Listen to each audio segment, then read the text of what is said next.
Right?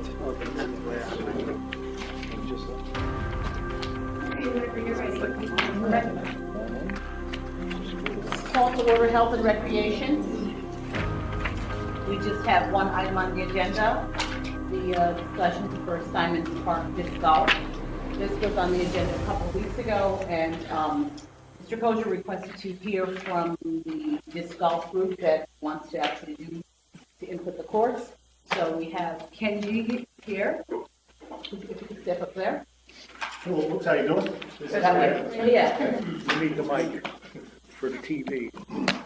Yeah, it won't amplify your voice. Okay. And then she provided with some, Kenji, you can introduce yourself, tell All right, us. my name's Kenji Klein. I'm president of DiscCap. We're the club that wants to put the course in Steinmetz Park. So the caretakers of the course at Central Park right now.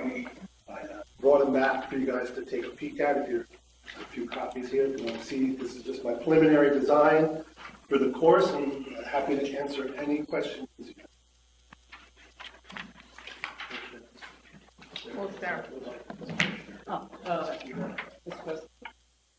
Well, we just got this, so you gotta, please.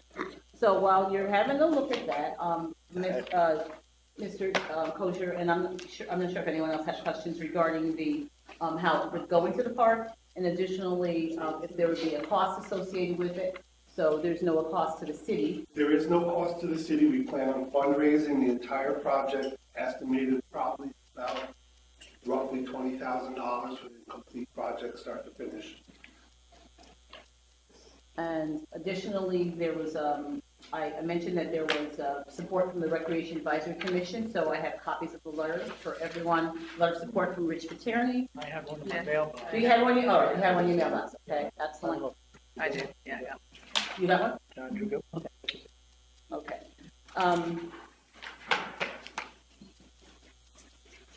And also it was brought up that this would have the renovation that's being done gates is somehow impacted.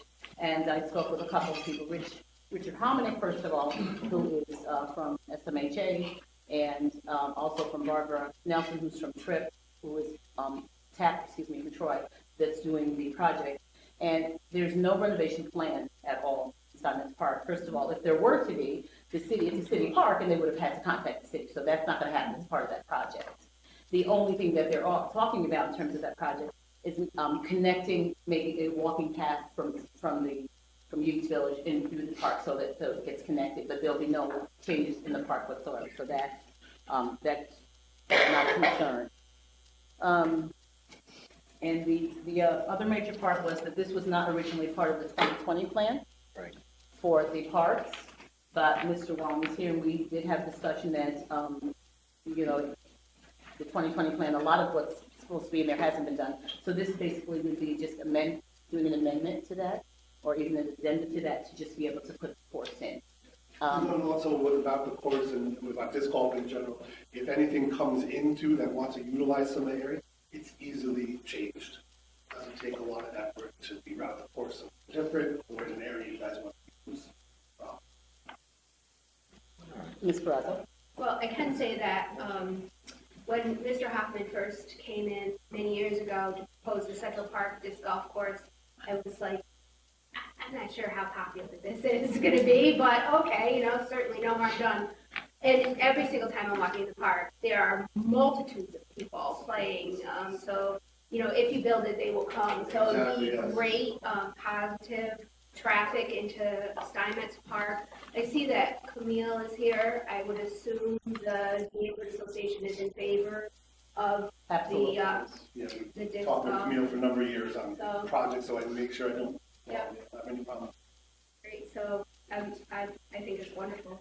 Mr. Kozier? Yeah, so again, my question was it laid out already? Was there a design laid out and? Yeah, this is just a rough estimate. This is me from walking the property Right. and how I want to design it. This only shows, one team, one basket. I do have Yeah. plans to design 2 teams and 2 baskets. Makes a little more diversity for skill level. Yeah, and what about Kilburn Park now? Isn't it used for cricket as well right now, or no, we don't use that park at all for anything? Nobody, I asked, and nobody said nobody. Nothing at all whatsoever. So that park is just pretty much empty altogether then? That's Yes. correct. And again, there's no cost to the city on this, is No what we're cost to saying? the city, we Nothing plan from on the recreation fundraising the advisory. entire project. Very good. Very good. Excellent. Well, full support. As Ms. Braza said, it's a very popular sport in Central Park. I know we have a course in Niskayuna as well. Yes, and we just Judge Hoffman's expanded this been year, very, there are 18 holes there, and I'm working all summer Yep. over there. very good. Other questions? Thank you. Yep. Yes. So do they ever not, I mean, there's no season, they can play year round. We play I've year seen them round. in I play the, in the 2 feet winter. of snow, Yeah, below so zero it's weather. like, you know, this is a great way to get the park utilized with folks in town. That's what he wants. Thank you. And the other part, I know that you talked about tournaments. Yeah, we hold tournaments, we do fundraising for tournaments, we had last tournament we had at Central Park was in the beginning of August. We brought in players from all over the Northeast, 70 players, professional traveling players came to play. Oh, Just one quick question. So this can easily be changed? Because to me, I'm looking at the Kaleberg Park, and I can think of a number of uses for that park, and you have just 2 holes there. Yeah, absolutely. So some use for that part, you just easily remove those holes, you know, add other areas that could add in holes. All it is a concrete tee area or a paver area where you tee off them and a basket. That's the only thing that needs to be moved, and everything else goes back to how it naturally was. You know, involves some clearing of some underbrush through the forest areas and a little bit of trimming and whatnot to clean it up to make but it's not like, you don't think like ball, we open everything up. The benefits and the wonderful thing about disc golf is we try and utilize natural land as much as possible and do as little cutting as possible. We want trees in the way. other questions? No, very good. Okay, so, Rich, Second. all those in favor? Aye. Thank you. Thank you very much. Candy. Very good. Thank you. Thanks, Gail. Is there anything else to come before Health and Recreation? I just want to make a comment. I don't know, you've probably all seen it, but the A dive is coming around. Terrific. Wow. It's like amazing.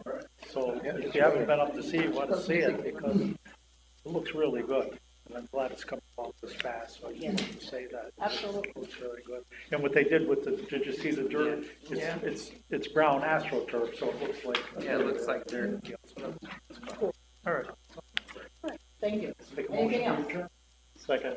All those in favor? Aye. We're adjourned, thank you. Call to order public safety. Item number 1, breathing air compressor replacement, Chief Senecal. Looking forward to the shortest day of the year, starting at about 9 o'clock at night right now. So, well, not that. Yeah, no, you won't hear it, because they just hear it out there. Start singing.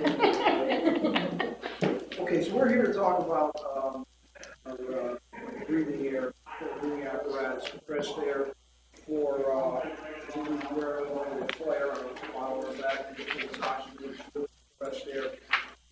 The system is over 15 years old, long past its service life.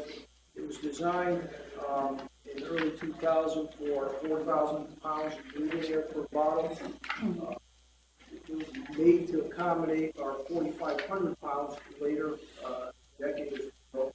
And today's standard is up in the area of 5,000 pounds. So we made some I guess we customized it over the years for our needs. It was the most cost-effective thing for us to do. It wasn't the best thing for us to do. However, it suffered several breakdowns. The service life recommendation was 10 years, a lot of money into it. And it's unable to achieve our 5,000 pounds of air that which we need for our current apparatus. So we put a big spec together, went to bid. We received a bid for $58,300. The new air systems, they currently are the people that service our compressor mount. That service contracted them for years, very reliable. That piece of equipment goes down, obviously we have problems. So this is the newest version of this particular system. It's a compressed air system, and also probably, I would say, are the most important piece of equipment that we have in our department. So, pretty much what I have. Any questions on that? Go ahead, Ms. So is that gonna replace all of the current units, and all of the current units are gonna be retired, or? No, this is actually a compressor filling station. It's one, similar to you go to the gas station, you have a compressor to fill your tires. That's what it's at. This is what a lot, obviously higher than that. It's one machine that fills all the bottles that we have for each individual. It's not, okay. Go ahead. Did we get any other bids, chief? Was that the only We bid had that came another in? bid, and it was actually disqualified due to an issue with really no price on it. It was a zero bid. I would have taken that one. John, what are you doing over there? I would have taken it with you, right? Take that bid. All right, that makes sense, I guess. Any other questions? All right. Go ahead, Ms. I certainly the safety of our firefighters is paramount, so I'm more than happy to move it. Yeah, it's all about safety. Can I have a second? Second. All in favor? Aye. Aye. Thank you. Thank you. Somebody screwed up. Those on TV would pull my hair. I would. Item number 2, review draft towing contract, RFQ. Mr. Palatico. I see that The shotgun signed to law department. Quizzical.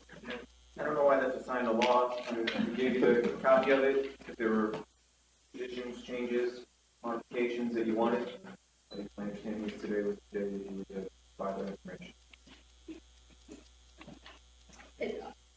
No, go ahead. All of our former qualifications were updated in the copy that you gave us. Yes.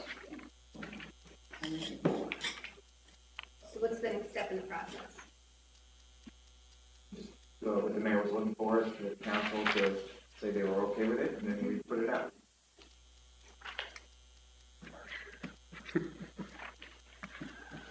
Go ahead, Ms. I submitted any changes or recommendations I had already, so I had no further. And so it's been a while, so it would be wonderful we could move forward and start getting some revenue that we haven't yet. This contract has not been in place. You. Yeah, there's nothing to move, is there? Yeah. It's just reviewing it, right? Nothing to do. It's not a council motion. Yes, Council please, vote. yeah. Yeah, I think we all agree and we all give our input. I think it's, we need to move forward with it and get it out there. Good? A motion to adjourn? Second? All in favor? Aye. Thank you. Thank you. All right, call to order the Committee on City Development Planning. And is Peter here with the, oh, there you are, you're hiding back there. I didn't see you. The bicycle master plan. You're not gonna go through all 212 pages, are you? All, every Oh my single gosh, or whatever, it was 254, whatever that number is. Yeah, I actually abbreviated it down to roughly 20 slides. So There you go, very good, my friend. the same presentation I also gave to the planning commission, who unanimously approved this earlier last month, I believe, or early October. So this is our bike master plan that we worked for the last year and a half on. The city was awarded funding from CDTC, or the Capital District Transportation Committee, to update a 2000 urban bike master plan that we had already created. And as you all know, we've done a lot of development, and the city isn't the same as it was in 2000. So we put out a RFP, and we reported to Alta Planning, which is actually the same developer, or same planning outfit that is doing the Empire State Trail for New York State.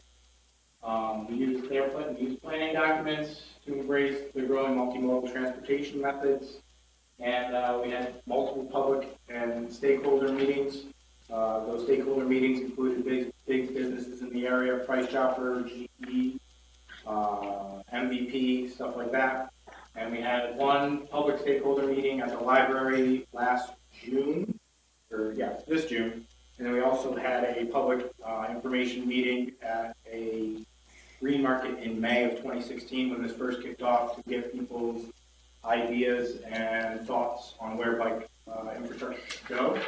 We also had a website that was open from the very beginning of the project all the way till August of 2016 or 2017 to take comments and have for people to write in. All those comments are actually in the back of the project or the planning document. We posted all of those. This design process actually went with two proof of concepts. One was Washington Ave, the other was Craig Street. The Washington Ave demonstration project was July of 2016. It included a single counterflow bike lane and then a share-out, which is sharing the lane between vehicles and bikes, because this section of Union Street here between State and Liberty is a one-way, and so we could only have the share-outs going one direction and the other direction was counterflow. Originally, it was viewed very negatively. The owners were very against even doing the counterflow because they're switching bike or parking from one side of the street to the other. And so originally they were thinking that they were going to lose parking spots and it was just going to be an inconvenience. But by the end of it, everybody actually wanted this bike lane installed permanently because they saw how much slower the cars were going, just even with the paint on the ground. It made that lane feel narrower, so it made cars go slower. And so they weren't a big fan of the mini roundabout, which is why this demonstration project actually showed, the goods and bad of doing a demonstration project. But they absolutely loved the bike lane, and now we are looking to go through the processes for next year's paving program to hopefully get this installed. The next one was...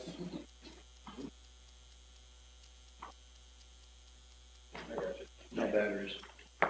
Well, I might have done it, sorry. Not trying. There we go. The next other demonstration project we had later in the year was the Craig Street demonstration. It went from Albany Street all the way, Albany Street, all the way to the library. This was a bike lanes all the way up and down both sides of the street, as well as some on Stanley Street. This actually turned in, we worked with the county, and this turned into a great success. We actually turned this into an entire community event. We had helmet giveaways, bike repair tune-ups, ride-alongs with the police department, ice cream, and a bunch of other events that these are all the participating partners that were in just that one event. And it was actually touted as one of the biggest and most successful public demonstration projects in the Capital District. And there's still people that come to meetings and stuff like that are talking about this project. Actually continued this year onto Gates Village. We actually did this same project with the county. Again, we did more helmet giveaways and we did bike raffles there. We did bike tune-ups right along with the right along with the PD in Vale Village.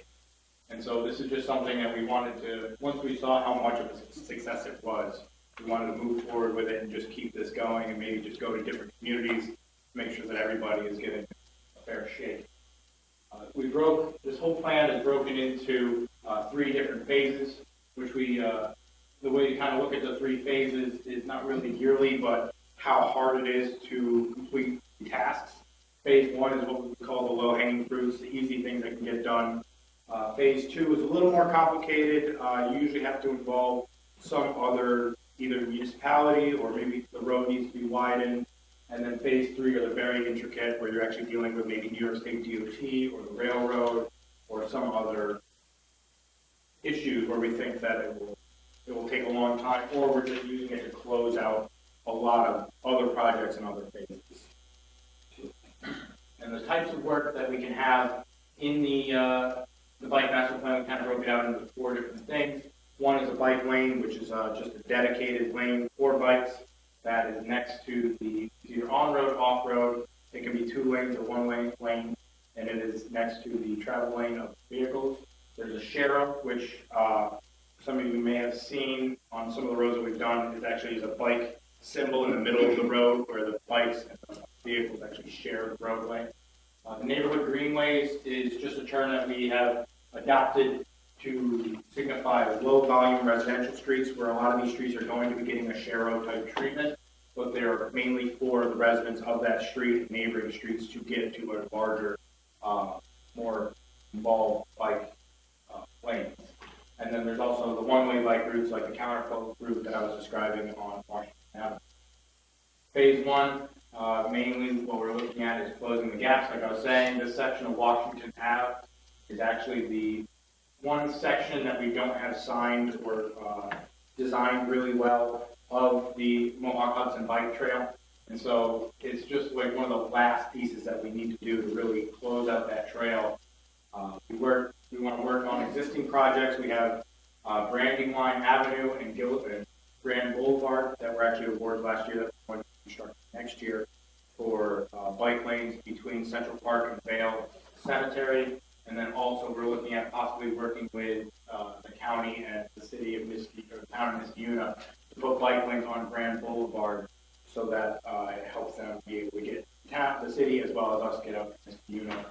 There's easy wins that we're also looking for in phase one, which is streets like Craig Street, Franklin Street are right out here, roads that are 60, 70 feet wide, that are single lane roads that have more than enough room for us to put down bike infrastructure and not impede any type of traffic, do any type of real in-depth infrastructure design. Phase two, again, this is just getting a little bit more involved. We're looking to expand on all the phase one designs, as well as do Congress and Cutler, which, if you know, they're both one-way streets in opposite directions, so they really lead themselves well to almost making their own internal bike loop. And so you can have a bike lane in each direction and not really affect parking all that much. And then also increase connectivity between some of our further neighborhoods, such as looking at State Street, Union Ave, Eastern, Oak Street, to try and connect some of our further neighborhoods.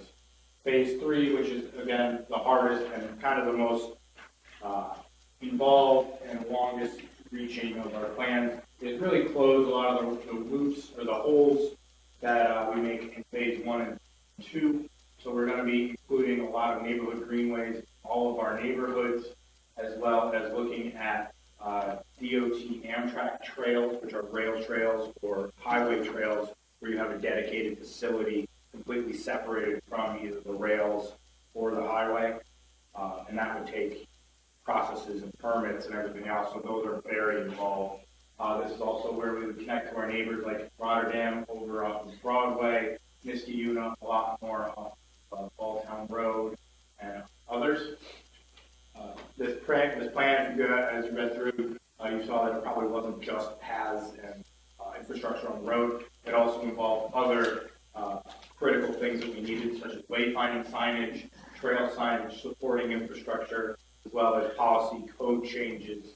The bike share was also involved, and also the 6 E's of bike-friendly communities, which are kind of the checklist, if you will, of things that you need to become a bike-friendly community. Just going through those kind of a little bit quicker. This is where they thought of our wayfinding signage should be. The red and blue are kind of showing a full build-out with phase three all complete. As you can see, anywhere in the city that you are not more than a couple of blocks from actually being on some type of bike infrastructure. So we try to make it so that everybody had equal access to this type of infrastructure. And these signs will also just help orient, guide people on how to get where they need to go. And it also shows the best and safest routes of travel. Trail signage, there's a bunch of different types of signs that they go about looking at, a bunch of ones down here. Some of them are, you can actually have a sign that directs you, such as like downtown. This is from San Francisco, I believe. And we could have something like that at Mohawk Hudson Bike Trail, where it meets Maxon Road, where it actually splits into two. And if you had a sign like this that said downtown, you take the route that goes west. If you want to see the harbor and the Stockade historic area, you go to the route that goes north, and that'll bring you up along Mohawk Maxon Road. There's other things that you can do, such as this, which is a sign blade, which will show just even on street signs that you can see that this is a bike. You can do that to designate which roads are actually bike neighborhood greenways, stuff like that. This also gives people, you can give people a sense of distance, how far they've traveled, how far they have to go. We're one of the few fortunate cities on the Mohawk Hudson Bike Trail. So we are in a prime location so that we can actually help get people from the Mohawk Hudson Trail downtown and start spending more money and stuff like that. When we did our Washington Ave demonstration project, for example, we had 800 people in one day because we lined it up just right with the Cycle Theory event where people are actually cycling all the way from Buffalo to Albany, riding the whole Mohawk Hudson Trail in, I think, a week. And so in the time that we had this thing available, they were all actually riding through and got to experience the demonstration project we had. Supporting infrastructure, these are the bike fixing stations like you see here that just have a bunch of tools so that if your bike breaks down, you have the ability to fix it. There's also different types of racks and location lockers, bike lockers. There's these very secure parking areas, and we can look at certain spots where one is more amenable than others, such as like something like a bike locker or one of these parking areas might be more advantageous at like the Amtrak station or near the bus station, so that if you're going on a long trip, you can actually use these and feel that your bike will be there when you get back, other than just the standard bike rack, which some people feel like they're putting their bikes in their own in danger. And a lot of people actually, if you talk to bikers, some of their bikes are worth more than cars. So a lot of them actually want to have these bike lockers and stuff like that, because the only other option is to bring them into a place of business or something like that, where they don't have the ability to put the bike. And then there's also the policy recommendations. One of them is to adapt the National Association of City Transportation Officials Urban Street Design Guidelines, which is just kind of a breakdown of how you should put bike lanes in, what are the minimum requirements for bike lanes, travel, park lanes, stuff like that, so that you follow all the same policies and practices of other cities that are trying to increase their own multimodal infrastructure. Education policies such as Safe Routes to Schools, establish a Safe Routes to Schools committee so we can work to try and get some more of those grants to increase sidewalk and also multimodal infrastructure. Work with Union College campus to create their own bike master plan, make sure that they are actually working in conjunction with us, closing the gap, because they are quite a large area of the city that we would like to utilize and have them work with us to install these types of facilities.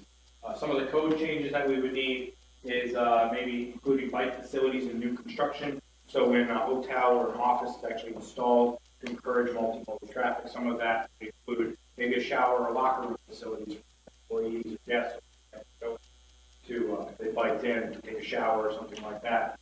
Reduce building setbacks by bringing the buildings closer to the road. It gives people a more urban feel and actually causes cars to slow down. Consolidated commercial curb cuts. That is just so that you don't have as many ups and downs if they are biking, and also you don't have to worry about looking for as many cars coming out of driveways and stuff like that. We also need to adopt a counterflow policy so that we could do the kind of design that we did on Washington Avenue, and then a park path policy, which we're working through to try and establish all of our bike lanes. Bike share, again, this was put out by the CDTA, CDPHP, worked with the cities of Albany, Saratoga, Schenectady, and Troy to help develop a lot of these bike cycle stations. That started in June of 2017 for phase 1, which was primarily about tourism. There is talk about phase 2 of going more out into some of the lower income neighborhoods to try and get them to utilize the city or the CDPHP cycles to get them downtown and to other events that they need to get to. And then also, like I was saying, in the first month, more than 4,500 trips just in the first month of using these bike plans, or the bike cycle shares. The 6 E's of bike-friendly communities. One is the engineering, the creation of the safe, convenient places to ride. Education, that is for teaching people young and old, as well as teaching the police officers as well as the public of how to properly ride. They're actually supposed to be riding with cars instead of against traffic. Things like that. Encouragement, this is where you're actually encouraging people to maybe do like the bike event day that we have, where you bike to work days, your the parking days where you actually convert parking lots or parking spaces on roads into little parklet bracelets, stuff like that, that encourage some multimodal traffic. Enforcement, this is to ensure bikes and motorists travel safely. This is not just giving cars tickets for traveling where they shouldn't be with bikes, but it's also for encouraging bikers to actually safely travel through where vehicles are. Evaluation, this is also like assessing where we put these things to make sure that they're done correctly and in the way that we want. One of the evaluations, like I said, was Washington Ave, a mini roundabout. Put it in, we were a little questioned about putting it in, and then after the fact, we knew that it was just not the right fit for that environment. And then equity is just to make sure that everybody has a fair shake and has the ability to use all the stuff. So, if you guys have any questions? I've got a few, and Pete, thank you very much for doing this. Believe it or not, during my lunch hour, I had the pleasure of going through that whole 200-plus page document. Gone through it myself a couple times. Again, my apology for not attending any of those sessions too, but I think it's very important to the city of Schenectady as well. The one page that I can't recall what it was, you had a whole cluster of where bicycle accidents have occurred in the city of Schenectady with the colored chart and everything, heat map.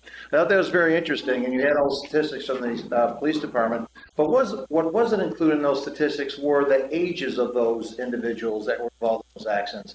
How many? If there's any way we can get that, should we be targeting our youth? Were these younger folks? Were these middle-aged folks, seniors? I could reach out to Alta, who did design, and see if they did have an age breakout. I don't know exactly, because again, a lot of the police data, stuff like that, sometimes they do subtract ages, especially for youth. But I'd have to ask around to see if that. I'd really like to see if we could take a look at that, because a lot of the clusters were within our school zones too, or where the schools were located. Absolutely. And I think you talk about the education need to get out to our to the schools and all that. And the other piece I think we're missing in the document was the encouragement of having bicycle helmets, and making sure that our youngsters, required by law, are wearing the bike helmet. We talk about safety, bike safety, and all that. The bike rodeos, and the youth bureau was able to donate the helmets for the Boys and Girls Club event there. So I think it's very important. But if there's somehow we could include that in that master plan, the encouragement and enforcement of helmet wearing to reduce those number of accidents. Absolutely. I can that take are a out look to there. see if that's something I can get into the plan. Yeah. I mean, like I said, all these community events that we are doing with the county, we're doing these bike helmet giveaways, and then included in the educational aspect of the 6 E's, we would be trying to encourage all bike riders to wear helmets and stuff like that. And I think, like you said, it's just an awareness and education factor. Yeah, we can put it in there.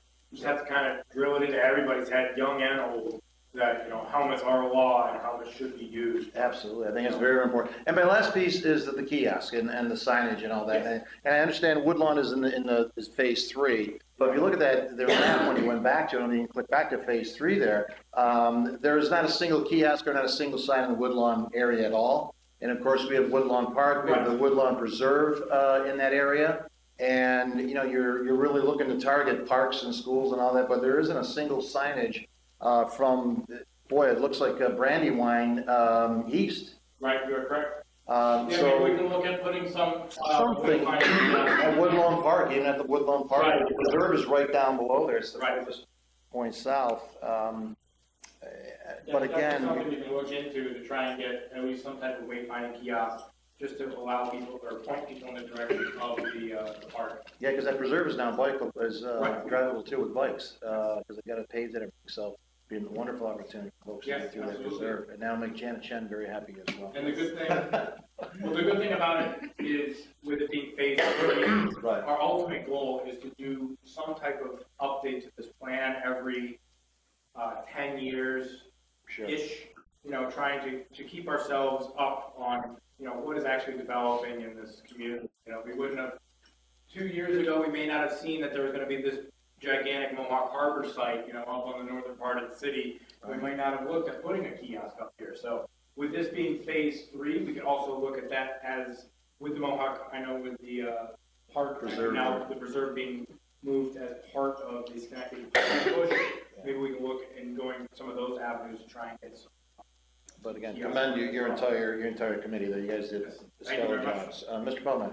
I don't remember seeing it in the document, or I don't remember it. Are you thinking about doing an app similar with a map like this for people to be able to access all this information on their phones?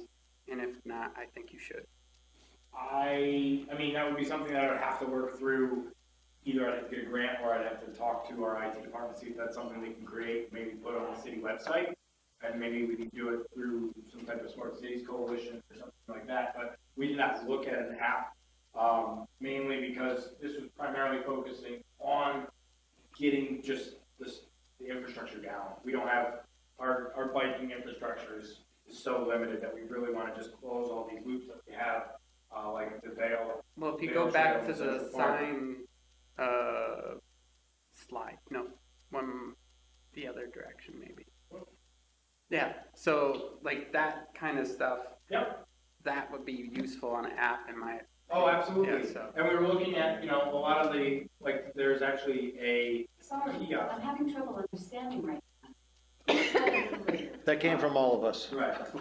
Google's hearing me and they want me to do flags.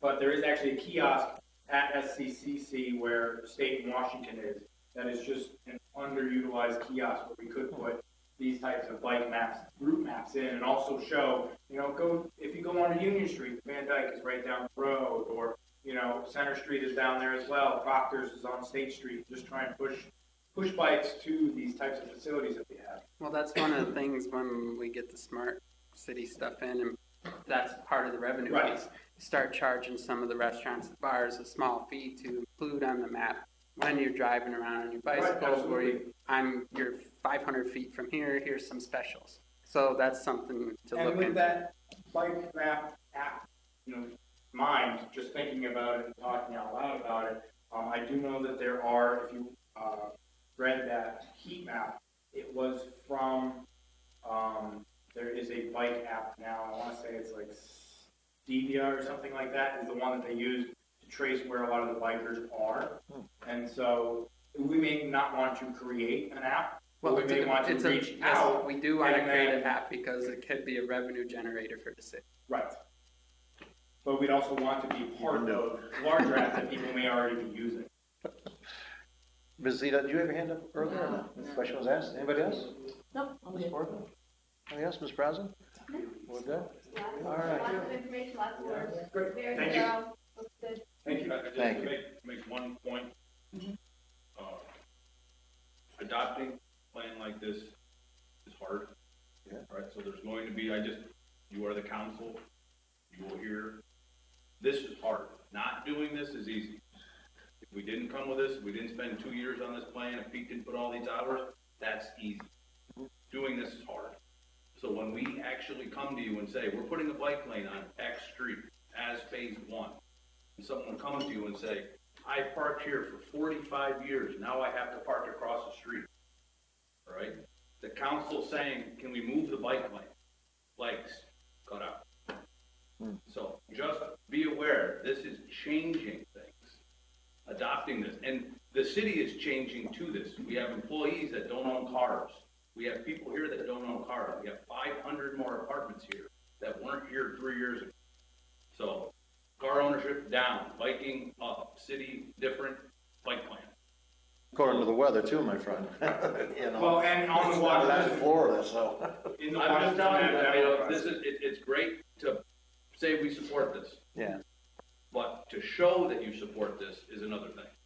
So we're gonna go forward with it, we're gonna look at the low-hanging fruit, and we're gonna keep going. We have an application in right now in the works for Craig Street and Main Street for a very large project study, but it's a study to link Craig and Main, because we have a lot of investments and a lot of things going on Craig and Main. And, you're gonna see things evolve off of this plan, because we take it seriously. So do we want to get those subcommittees going? If there's 2 or 3 committees that you recommended, I mean, would that be our next step as a council to really well, the push next to get step those of council committees? would actually be to adopt this. I understand that, but Yes. beyond that, Yep. And then the next step would be to, yes. and that would create probably those- come under those Parks and Rec or committees. something. Yeah. Yes, Ms. President? And, we at this table might not be able to relate all using a bike as their main means of transportation, but a woman that I work with at Proctor's, her husband rides his bike from the Stockade to the Rotterdam Industrial Park every day, including today, and he was actually hit by a car. going in the back entrance. So people do ride in this weather. I wouldn't personally. My ex-husband was also hit by it. And thankfully, they both were smart enough to have a helmet on. Right. So, I get the youth component, but it's just, I see more adults Oh, there's riding. definitely just as many adults as there are Riding youth that are. against traffic, flying down Broadway Hill, no helmet, I mean, it really is. So, I think And to- anything we can do to, and this is, I always say to my boyfriend, if this person gets hit, it's gonna be the driver's fault. And so the more we can have people adopting safe practices when they're on their bike. When it's also vehicles as much as bikes that don't know where they're supposed to be biking. A lot of vehicles think bikes should be on the sidewalks or in oncoming traffic instead of with them.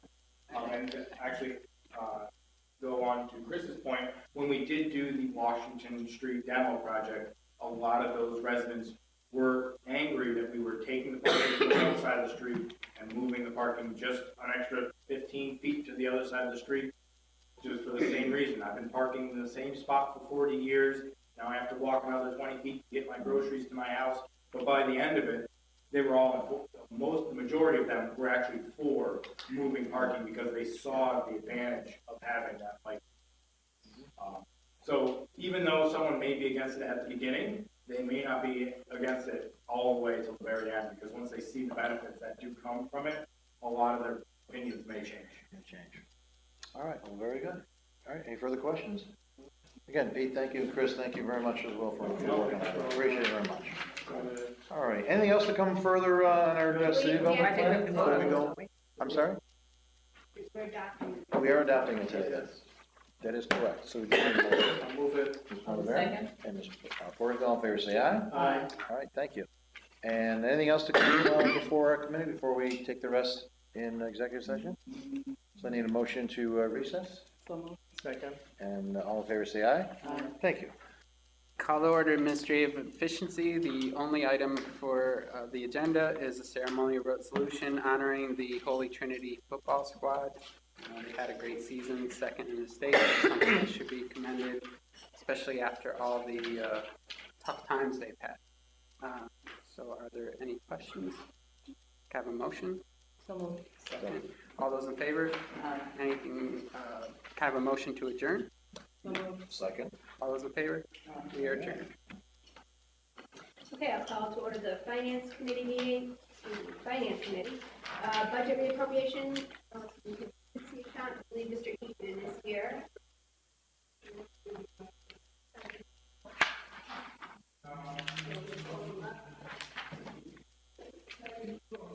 Good afternoon, Council. Yeah, before you, 2017 budget reappropriation in regards to our contingency accounts. As you know, on April 7, 2017, engineers declared that the village building structurally unstable and collapsing. The city was then forced to demo the building out of public safety. The original amount estimated was $125,000, but however, the actual cost happens to be $176,719. It was then, again, on April 19, 2017, the city deemed that 500 East Schenectady Street was also unstable and also closed the public directors to our city. The cost of demoing this building was $157,000. The amount to help fund these demos came out of contingency account, and the payments for those conditions were made, but now our account is sort of in negative. We're asking you to help to allow us to authorize us to appropriate $282,000 from the appropriate fund balance, basically contingency, as we close out our books. And I respectfully ask the council to consider this. Questions?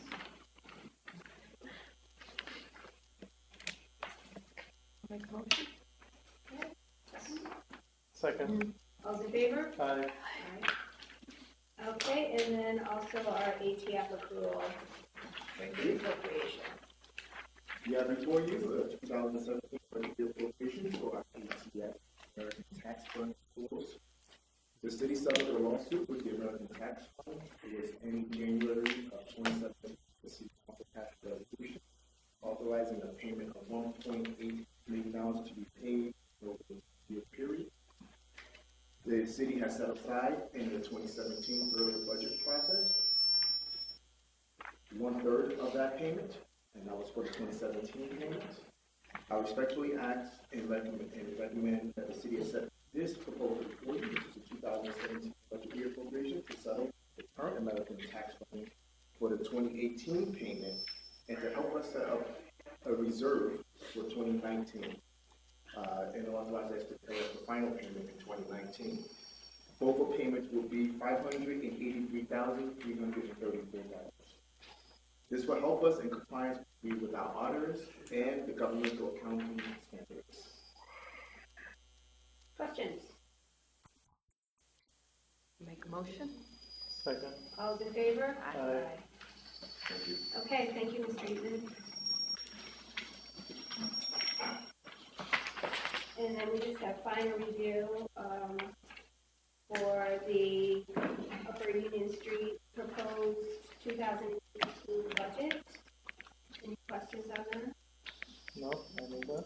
Okay. Second. All those in favor? Aye. And then also the final review for the approval of the DSAD proposed 2018 budget. Any questions on those? On that?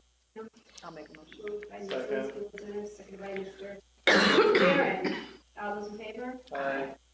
And is there anything else to come before the finance committee? I'll make Ask a for a motion. motion to adjourn? Second. Thank you. All those in favor? Aye. And now call to order government operations. The first thing is an update on the ASME 1037 contract negotiation, which I realize we can't have the mayor on vacation. But I did leave it as a placeholder because although I wasn't able to physically be at the meeting on Monday, of course I did watch from home. And Mr. Paladini had some concerns with a possible inaction on my part holding up the contract negotiations. That's nothing that I have ever been familiar with, that the finance chair set the parameters of the negotiation, but I just didn't want to assume that because that wasn't my past experience that was correct. So I did reach out to both past finance chairs, Judge Blanchfield and also Mr. Erickson. I also reached out to both former council presidents, Denise Brucker and Peggy King, and all of them agreed that it's not the position of the finance chair to set those parameters. In addition, I reached out to our corporation counsel. I certainly want to make sure that within the law, that my assumption and the information that I was receiving was correct. And corporation counsel also confirmed that it is not the position of the finance chair nor the council president to set parameters in which the mayor goes out to negotiate. In fact, it actually works against the Taylor law, which was put in place for these specific reasons. So I just wanted to make that clear to everyone. That is not according to my inaction that the council or that the contract negotiations are being held up with AFSCME. Yes, Mr. Palomani. Actually, what was said was that the parameters that the council has is to either approve or reject the contract, or the finance chair does have it within its powers to set a budget limit for that contract. That was all that was said.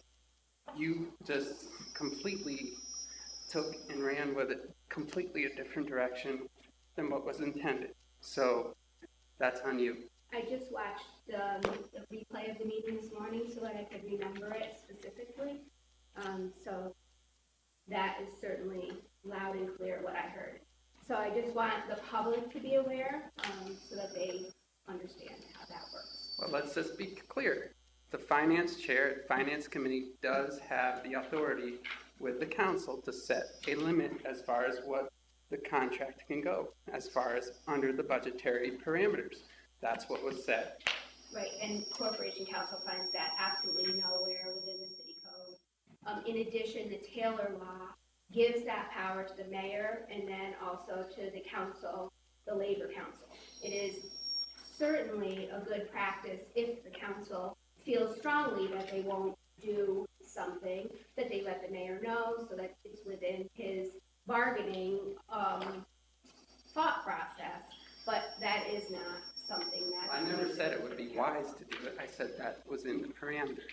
You're the one that's been bringing up the contract. All I said is this is what the council powers are. That is what the council powers are. I didn't say it would be a smart thing to do. That's what you're saying now. Okay, thank you, Mr. Palmini.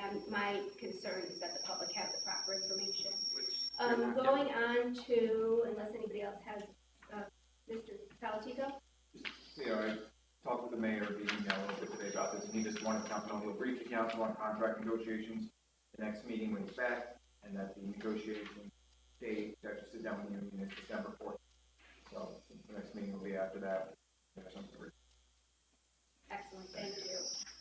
And the other thing was a ceremonial resolution for Schenectady Day Nursery. They're having their 115th anniversary. They're also recognizing some prominent community leaders. So I just wanted to bring them in to have recognition of really what a community jewel the Day Nursery is, and its history is actually pretty fascinating. So let's get that out to the public too. So if I could have a motion on that? Yeah. Okay, seconded by Palmer. Oh, my goodness. All those in favor? Aye. Thank you. Anything else to come before government operations? Motion to adjourn. Second. Okay, all those in favor? Aye. Thank you, we are adjourned. I was looking here. I didn't see the headline. All right, so can I have a motion to go into executive session for city development planning, please? So, second, all in favor, say aye. Actually call the. Go back in session. So we're back in, so I'll call back to order the Committee on City Development Planning, and I need a motion to go into executive session. Mr. Barron, second by Ms. Porterfield, all in favor, say aye. Thank you very much. And away we go.